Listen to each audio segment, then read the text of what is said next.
case that's captivated not just the Triangle, but people all around the world.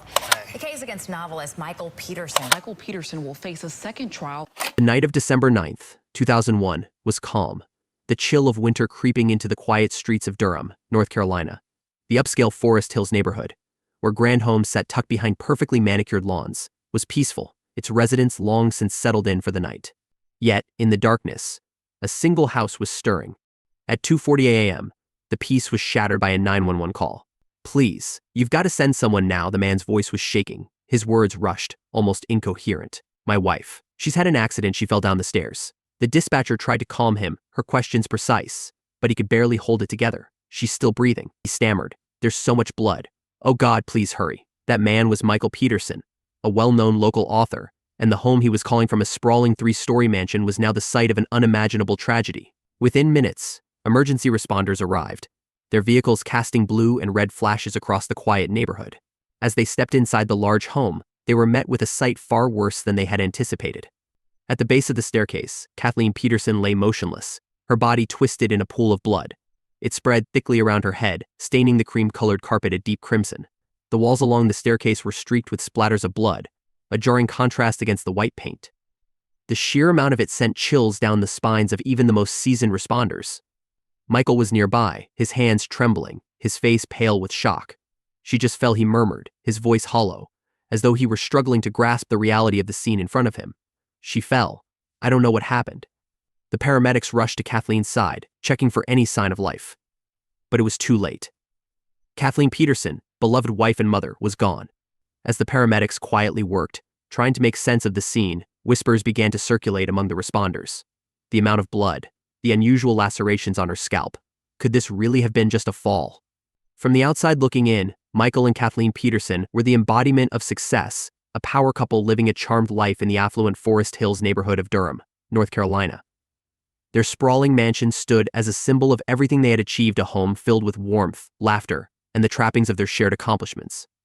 Kathleen Peterson had been a trailblazer. A sharp, driven woman with a quick mind, she had risen through the ranks of corporate America to become a high-powered executive at Nortel Networks, a telecommunications giant. She was well respected by her colleagues, admired for her ability to navigate the male-dominated world of business with grace and strength. Known for her work ethic and ability to tackle challenges head-on, Kathleen had built a life that many aspired to, filled with professional achievement and personal fulfillment. To her friends and family, Kathleen was the rock who held everyone together, the vibrant matriarch who threw lively parties and brought people into her orbit. Michael, on the other hand, had carved out a different kind of career. He was a man of many talents, having served in the Marine Corps and then finding success as a novelist. His works, often gripping war novels, reflected a deep understanding of conflict and human emotion. With titles like A Time of War and The Immortal Dragon, Michael's novels earned him respect and accolades from the literary community, and he was well known for his sharp intellect and charisma. In the small but close social circles of Durham, Michael Peterson was something of a local celebrity. He was often the center of attention at dinner parties, holding court with captivating stories from his time in Vietnam or anecdotes about the writing life. He had a certain charm, a way of making people feel at ease in his presence. For those who knew him, Michael was a man of strong opinions, sharp humor, and immense creativity. Together, the Petersons' lives were marked by a blend of professional success and personal devotion. Their love story began like many second marriages, a chance meeting that bloomed into something unexpected. Kathleen had been divorced, with a daughter, Caitlin, from her previous marriage, and Michael had his own history: 2 sons, Todd and Clayton, and 2 adopted daughters, Margaret and Martha Ratliff, whom he had taken in after their mother, who was a close friend of Michael's who died under tragic circumstances. Their blended family had its challenges, like any, but those who knew them best saw the Petersons as deeply committed to each other and their children. Kathleen, in particular, was a doting mother, attending Caitlin's college events and throwing herself into the lives of her stepchildren with the same enthusiasm she brought to her career. Their home was a hub of activity. Kathleen was known for her love of hosting friends and family, and their house was always filled with laughter, wine, and conversation that carried late into the night. The Petersons threw dinner parties that were the talk of Durham's social scene. Kathleen had a sharp mind, and she and Michael were often surrounded by intellectuals, writers, and business people drawn to their energy, their intellect, and their seemingly unshakable bond. To those on the outside, the Petersons had built a life that appeared enviable in every way. They had money, a beautiful home, a loving family, and a vibrant social life. In a town like Durham, where reputation meant everything, The Petersons stood near the top of the social ladder, respected and admired. Yet, as the hours passed after that fateful night, the image of Michael and Kathleen as the perfect couple began to crack. The news of Kathleen's death spread quickly, sending shockwaves through Durham. People couldn't believe it. Kathleen, the lively, successful woman who seemed to have everything, was gone just like that. A fall down the stairs, they were told. A tragic accident. In those early hours and days, most of the couple's friends and acquaintances could hardly fathom anything more sinister. Michael had always been devoted to Kathleen, and their marriage, despite its complexities, had always appeared solid. He was grieving, heartbroken, they were sure. The Michael they knew couldn't possibly have had anything to do with his wife's death.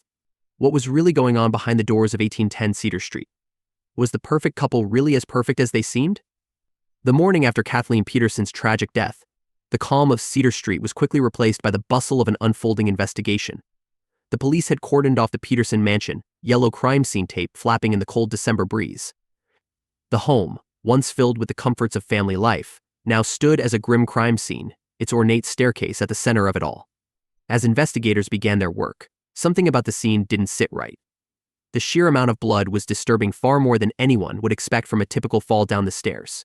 Blood coated the walls of the stairwell in thick streaks, as though something violent had occurred. It splattered across several steps and smeared at strange angles, almost as if someone had tried to move or rise again and again. And Kathleen herself, lying in a pool of dark red, had suffered injuries that seemed far too extensive for a simple accident. But the most unsettling part of it all, the look on the faces of the first responders as they left the house, faces that betrayed a shared, silent suspicion. What they had seen didn't feel right. And as crime scene specialists worked through the details, that creeping doubt began to harden into something more substantial. Inside the mansion, the forensic team meticulously photographed every inch of the staircase, carefully documenting the blood patterns that stood out starkly against the otherwise pristine walls. Blood spatter analysis was critical here. Falls typically produce minimal blood, a small cut perhaps, but not this macabre display of crimson stains that covered large swaths of the staircase. The medical examiner arrived shortly after the initial investigation began, taking in the scene before kneeling beside Kathleen's body. From the start, her injuries told a troubling story. Kathleen's head bore several deep lacerations, not the kind one might expect from tumbling down a set of stairs. These were jagged, gaping wounds, open and severe, almost as though something had struck her repeatedly. The cuts weren't clean, and there were no obvious objects nearby that could explain them. As the medical examiner carefully inspected Kathleen's body, doubts surfaced about how such injuries could result from a simple fall. A single slip might cause a bump or bruise, even a broken bone, but Kathleen's injuries went far beyond that. The lacerations on her scalp, coupled with the odd angles of the blood spatter, raised the possibility that something or someone else had caused this. The examiner ran a hand over Kathleen's battered scalp, noting the pattern of wounds. There were multiple lacerations, at least 3, possibly 4. Too many for a fall. Her hands showed no significant bruising or broken nails, no defensive wounds, as might be expected if she had tried to catch herself. It was as if she had gone down the stairs without any attempt to stop her fall, unconscious or incapacitated. This was no ordinary accident. Meanwhile, outside the mansion, Michael Peterson stood on the front lawn, huddled in a thick jacket, his face pale. Neighbors and friends, hearing the news of Kathleen's sudden death, had already begun to gather, their faces etched with shock and confusion. For now, Michael's grief appeared genuine, his shock at losing his wife clear to everyone around him. He answered questions haltingly, still visibly shaken, as officers moved in and out of his home, gathering evidence and piecing together a picture of what had happened the night before. "Do you remember how much you drank last night?" one officer asked. Michael shook his head. "We had wine. Maybe 2, 3 glasses each. I don't know. I stayed outside smoking after she went in. I didn't hear anything. I don't understand." There was no aggression in his answers, no defensiveness, just the bewildered response of a man who seemed genuinely stunned by the tragedy that had unfolded in his home. But inside the house, the scene that was emerging painted a much darker picture. Back inside, the lead detectives began to question their own initial assumptions. They walked through the crime scene, retracing the steps Kathleen might have taken on her way to bed that night. The staircase, wide and elegantly designed, didn't seem like the kind of place someone could easily slip and fall. There were no tripping hazards, no objects she might have stumbled over, no sign of a struggle that might explain the excessive injuries she sustained. If she had simply fallen, why was the blood spread over such a large area? And then there was the blow poke. Initially thought to be missing, The fireplace tool had been a decorative item in the Peterson home for years. Michael said it had been misplaced months before Kathleen's death. But its absence became notable as detectives scoured the house, looking for an object that might explain the injuries to Kathleen's head. Could a blowpoke long, heavy, and sturdy have been the instrument used? Or was this just a coincidence? Hours later, as Kathleen's body was transported to the medical examiner's office for a full autopsy, investigators gathered in a quiet room to discuss their findings so far. The consensus was grim. Kathleen's injuries were not consistent with a fall. The lacerations were too deep, the blood patterns too erratic. Something far more violent had occurred in the Peterson home that night, something that didn't align with Michael's version of events. Yet, there was no definitive proof, no witness, no weapon, no confession. Just a growing sense of suspicion. But Michael Peterson's calm composure, which had been so evident in the early hours of the investigation, was now raising quiet concerns. His answers were too vague, his memory too foggy. He showed shock, but little visible grief. Officers noted how quickly he shifted between confusion and control, how his words lacked the raw emotion they had seen in other grieving spouses. Something about his demeanor felt off. As dusk fell over Durham that evening, investigators returned to the house to confront Michael. Mr. Peterson, the lead detective, said, his voice steady but firm, "We've reviewed the scene, and we've spoken to the medical examiner. I think it's important you know that we're not convinced this was an accident." The words hung in the air between them, thick and heavy. Michael blinked, his expression frozen for a moment, as if he hadn't fully processed what had just been said. "What are you talking about?" he asked, his voice flat. "She fell. That's what happened." But the detectives didn't budge. The investigation was moving in a different direction now, and Michael Peterson was no longer just a grieving husband. He was the center of their growing suspicion. As investigators continued to probe into Kathleen Peterson's death, the image of the grieving husband they had initially encountered began to show cracks. In those early days, Michael Peterson had been cooperative, answering questions, albeit somewhat vaguely, about the events leading up to his wife's death. Investigators began digging deeper, and it wasn't long before they uncovered a secret that would turn the case upside down. Behind the polished facade of a devoted husband, accomplished writer, and local celebrity, Michael Peterson had been leading a double life. The revelation came quietly at first, small pieces of information gathered from his computer, phone records, and interviews with acquaintances. Michael had been seeking out male companionship online, engaging in extramarital affairs with men over the course of several years. The details were explicit, found in emails and messages exchanged with various partners, some of whom lived locally, others from farther away.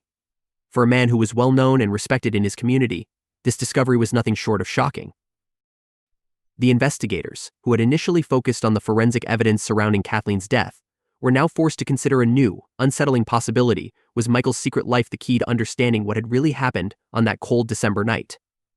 For everyone who knew the Petersons, the news hit like a thunderbolt. Kathleen's family in particular was devastated. They had seen the couple as deeply in love, solid in their marriage. Kathleen had never once hinted that her husband might be unfaithful. Could it be that she didn't know? Or perhaps worse, had she known all along and chosen to stay silent, holding together the facade of their seemingly perfect life? Michael's friends, too, were floored by the discovery. He had always presented himself as a charming intellectual, outspoken, but grounded. His persona, as far as anyone could tell, was one of a devoted husband, a family man who had weathered life's storms with resilience and wit. To those who had been closest to him, the idea that Michael had been living a secret life felt incomprehensible. But the evidence was there, undeniable. Had Kathleen found out about Michael's affairs? If she had, it could have led to confrontation, something far more heated than the quiet, pleasant evening Michael had described to the police. Perhaps she had confronted him that night, furious at his betrayal, demanding answers, and maybe, just maybe, things had spiraled out of control. For the investigators, this revelation changed the entire tone of the case. Initially, they had considered Michael a man struck by tragedy, someone who might be guilty of hiding details out of shock or confusion. Now, they had to ask a darker question: was Michael's secret life not just an indiscretion but a motive for murder? The medical examiner's report had already cast serious doubt on Michael's story. The wounds Kathleen had suffered were not consistent with a fall, and the excessive amount of blood in the stairwell indicated a far more violent event than Michael had described. But there had been no obvious motive until now. The discovery of his infidelity, particularly his affairs with men, provided the investigators with a new lens through which to view the crime. It wasn't just the shock of extramarital affairs that raised eyebrows, it was the fact that Michael had kept this part of himself hidden for so long. To Kathleen's family and their friends, Michael had always been a devoted husband. If she had uncovered this secret, how would she have reacted? Could it have led to a violent confrontation that ended in tragedy? The police began questioning Michael again, but this time their tone had shifted. The easy, almost sympathetic exchanges from earlier in the investigation were gone, replaced with harder, sharper questions.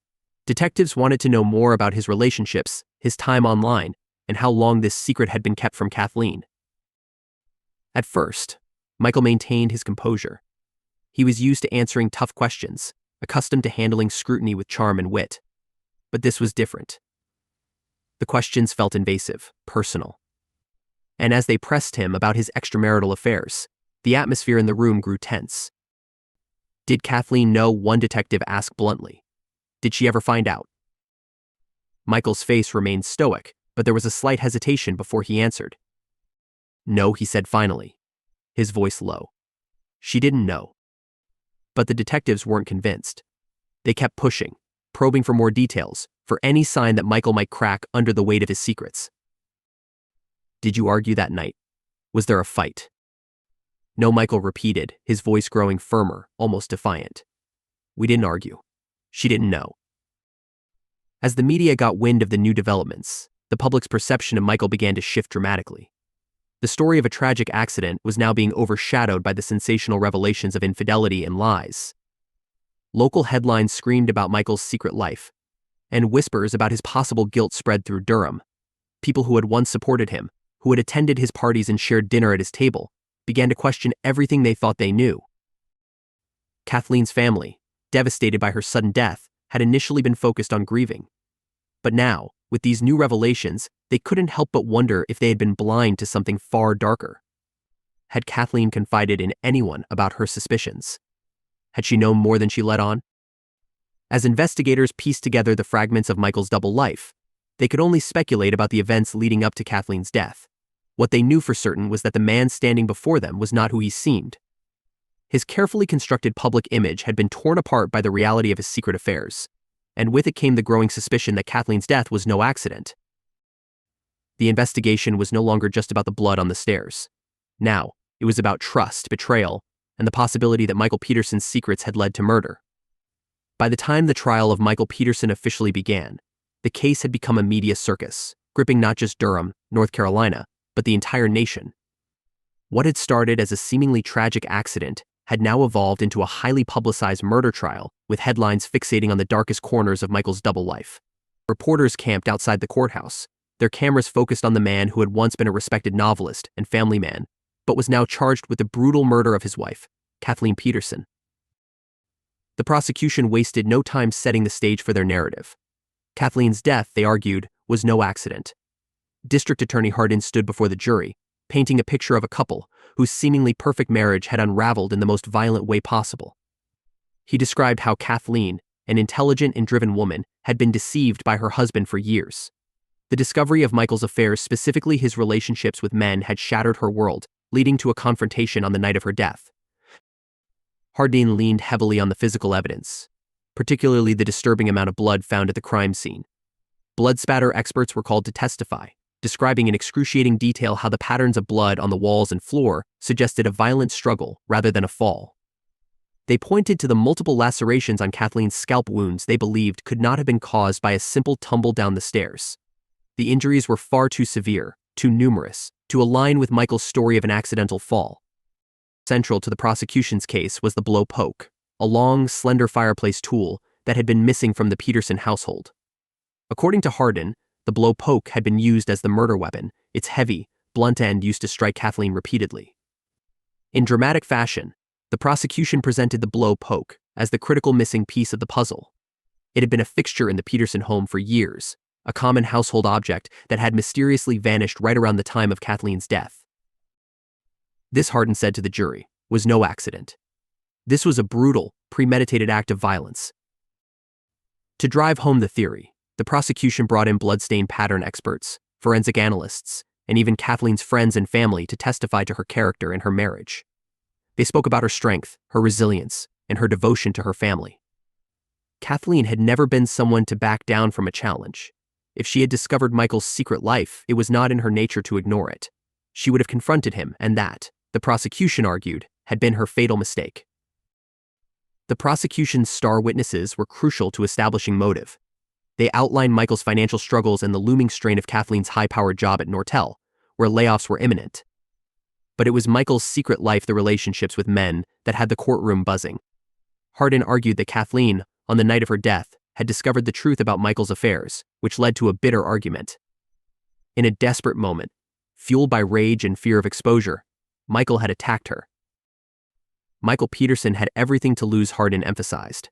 A public scandal, the destruction of his family, the end of his career, and Kathleen was the only one standing in his way.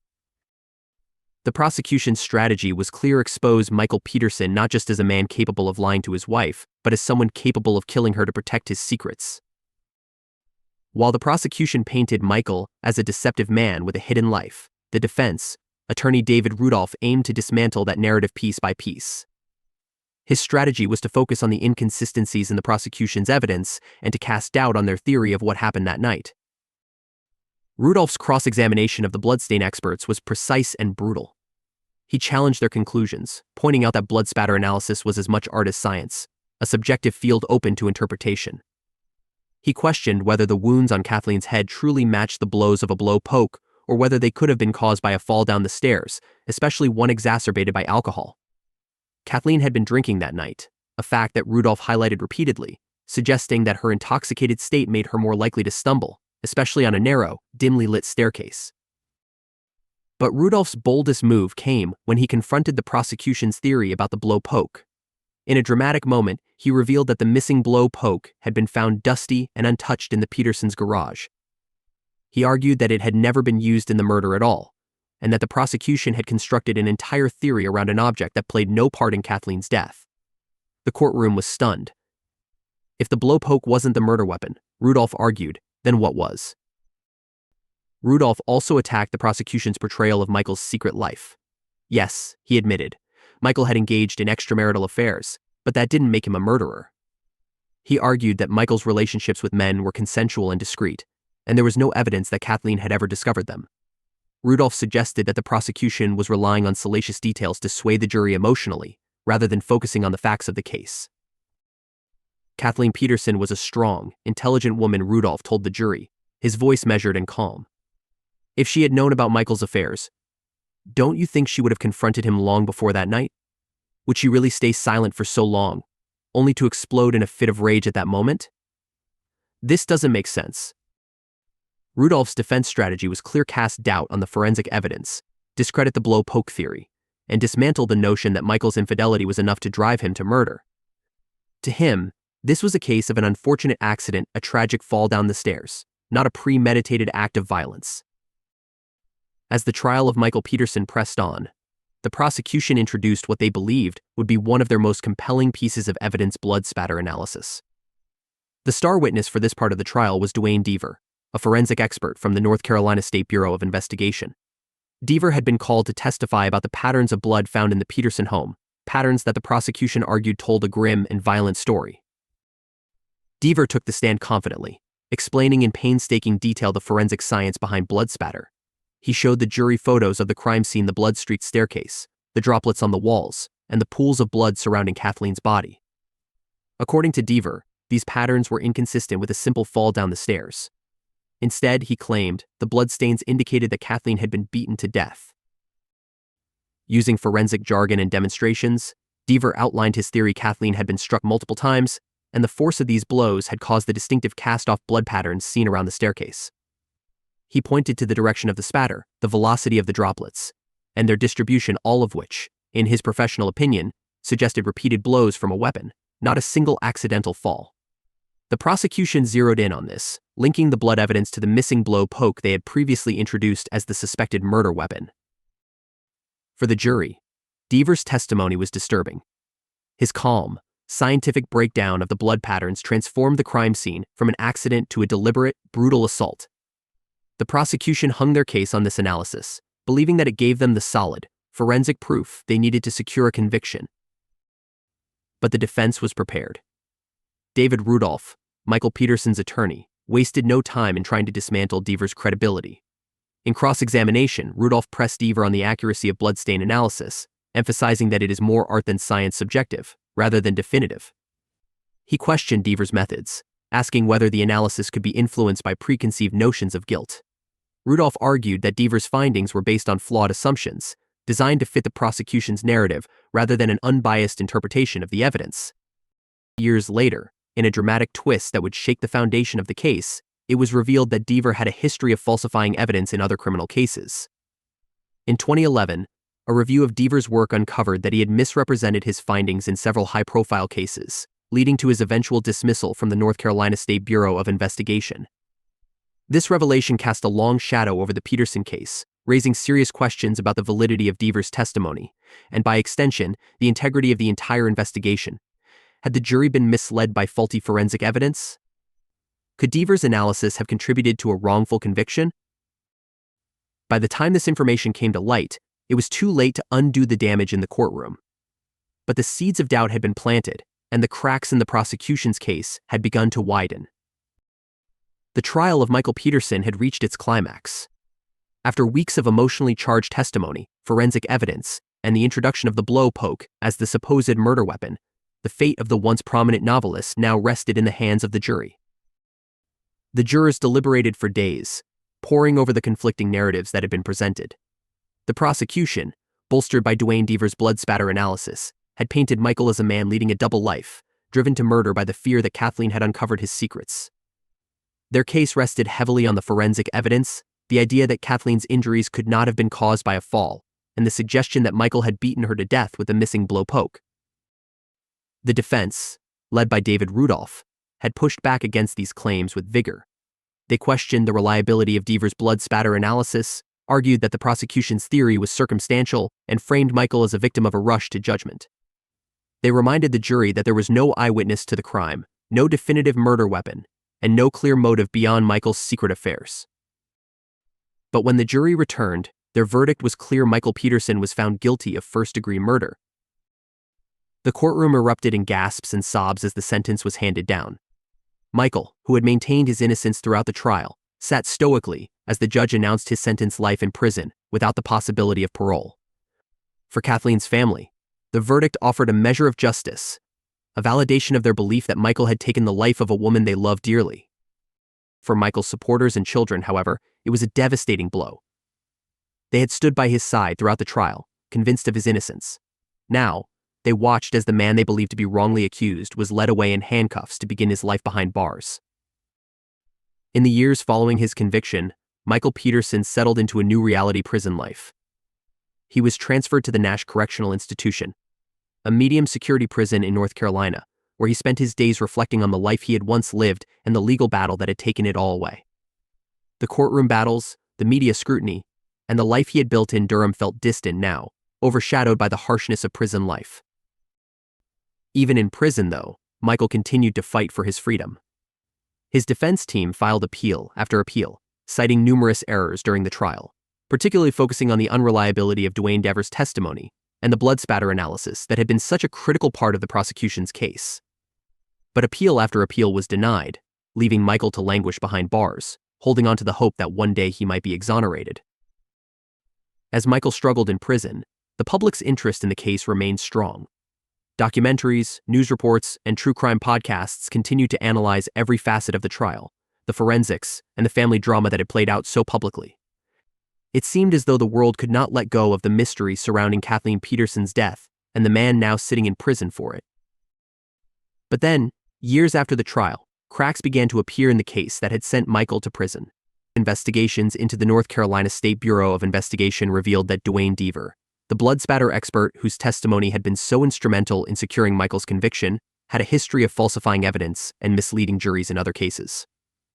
The credibility of the forensic analysis in the Peterson trial came into question, and suddenly, the conviction that had once seemed so certain began to unravel. In 2011, Deaver was fired from the State Bureau of Investigation, and the revelations about his misconduct became a central focus of Michael's legal team. The defense argued that Deaver's testimony had been fraudulent, calling into question the integrity of the entire trial. After years of fighting, Michael Peterson was granted a new trial in 2017, and his conviction was vacated. Michael Peterson's years behind bars were long and difficult, but the revelations about Duane Deaver's dishonesty and the subsequent legal battles opened the door to his release. It was during this period that new theories like the owl theory began to surface, suggesting that perhaps the truth about Kathleen Peterson's death had not been fully uncovered. The theory came from an unlikely source, a neighbor of the Petersons, who had been following the case closely and believed that the prosecution had missed something crucial. He proposed that Kathleen's death had not been the result of an attack by Michael, but rather a freak accident caused by a wild owl. The theory was, on the surface, strange. How could an owl have caused Kathleen Peterson's death? But as forensic experts and supporters of Michael began examining the evidence with fresh eyes, the owl theory started to gain traction. The theory suggested that Kathleen had been attacked outside by a barred owl, a species known to inhabit the wooded area around the Peterson home. Barred owls are territorial creatures, and they can be aggressive when startled. The theory posited that an owl had swooped down, attacking Kathleen's head with its sharp talons. In a dazed and injured state, she had stumbled inside, disoriented and bleeding, before collapsing at the bottom of the staircase. The multiple lacerations on her scalp, initially believed to be from a blunt object, could have been caused by the owl's talons, and the blood spatter in the stairwell could have resulted from her movements after the attack. What made the theory so compelling were the wounds on Kathleen's head. Experts noted that the lacerations were shaped in a way that could be consistent with talon marks. Additionally, microscopic owl feathers were found clutched in Kathleen's hair, though they were initially overlooked during the investigation. The owl theory, while unconventional, offered an alternate explanation for Kathleen's injuries, one that did not involve Michael at all. Supporters of Peterson seized on the theory, arguing that the prosecution had been too quick to assume foul play and had ignored the possibility of a tragic accident. Although the owl theory was never introduced in court, it became a key talking point for Michael's defense team in the years following his conviction. The theory continues to divide opinions to this day. To some, it is a far-fetched idea, an attempt to explain away a clear case of murder. To others, it offers a plausible explanation that fits the evidence better than the prosecution's narrative. Whether or not the owl theory is true, it added yet another twist to an already convoluted and deeply strange case. Michael Peterson's legal team fought relentlessly to appeal his case, citing the unreliable testimony of Duane Deaver and the potential mishandling of forensic evidence. After numerous appeals and years of legal battles, Peterson was finally offered a deal that would allow him to walk free. In 2017, Michael Peterson entered an Alford plea to the reduced charge of manslaughter. Under an Alford plea, a defendant does not admit guilt but acknowledges that the state has enough evidence to secure a conviction. For Michael, it was the only way to end the nearly 2-decade-long legal nightmare. The plea did not exonerate him, but it allowed him to maintain his innocence while accepting the legal consequences. The emotional toll of the trial, the appeals, and the years spent in prison weighed heavily on Michael and his family. His children, particularly Margaret and Martha Ratliff, whom he had raised after the death of their biological mother, stood by him throughout the ordeal. But the Alford plea, while securing his freedom, did little to answer the questions that still haunted the case. Did Michael Peterson kill Kathleen? Or had she died in a tragic accident, misunderstood and misrepresented by a flawed investigation? As Michael walked out of the courthouse a free man, he did so with the weight of unresolved suspicion still looming over him. He had spent nearly a decade behind bars, and while he was no longer a convicted murderer, the plea left a bitter aftertaste for many. Kathleen's family remained convinced of his guilt, and the Alford plea did little to bring them closure. Michael Peterson had won his freedom, but the cloud of doubt that surrounded his wife's death lingered, casting a shadow over the rest of his life. In the years following his release, Michael Peterson lived quietly, far from the media spotlight that had once consumed his life. But the case itself never faded from public consciousness.